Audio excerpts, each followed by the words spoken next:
Self-serving employees are those who are typically just in it for themselves, and they don't care who they have to step on, they don't care what they need to do to make sure that they themselves are the ones who are climbing the corporate ladder, so to speak. And you might be that type of an employee, or you might work with those types of employees. But I want to give you a couple red flags to look out for to help make sure that you yourself are not self-serving, or to make sure that you are not working with other self-serving employees. The first big red flag to look out for is constantly criticizing or blaming other people. So if a project didn't get done and you say, oh, that Jacob, it's all his fault. I did everything I was supposed to do, but he couldn't live up to his expectations, right? Blaming me for doing something that I was supposed to do.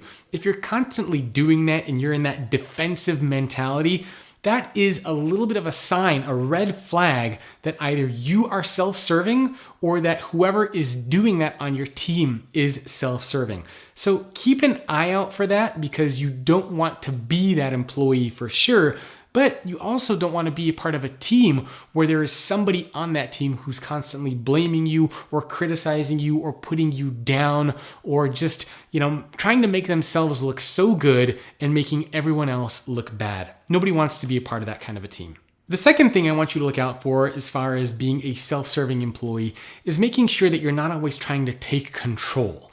And we know these people because we've been in meetings, right? We've all been in these types of meetings where we get together and there's always the one person who wants their voice to always be heard. My opinion is right, your opinion is wrong. Everything that I say is great, everything that you say is stupid.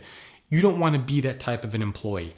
So if you are constantly taking control, or if you know somebody who's constantly trying to take control, chances are that that person or you are being self-serving.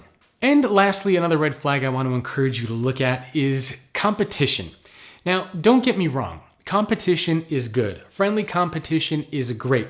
But here too in the corporate world, we're seeing a big shift. Whereas years ago, it used to very much be about competition and one-on-one employees, right? Kind of in the gladiator. And now we're seeing a huge shift, a huge focus on team dynamics, helping the team succeed.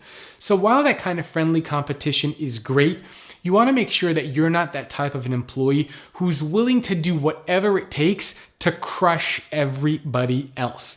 Whether it means lying, whether it means playing office politics or bureaucracy, whatever it might mean, if you're taking competition a little bit too far, right? We all know those types of people. You show up at the gym, you play that competitive sport, and there's always that one person or those two people who are like, hey man, relax, it's just a game, right? You know those types of people? You don't want to be that type of an employee inside of your company. Thanks for watching. Hope you enjoyed that. Check out futureofworkpodcast.com for more content. And do me a favor, leave a review on Apple Podcasts or whatever your preferred channel is. Thank you.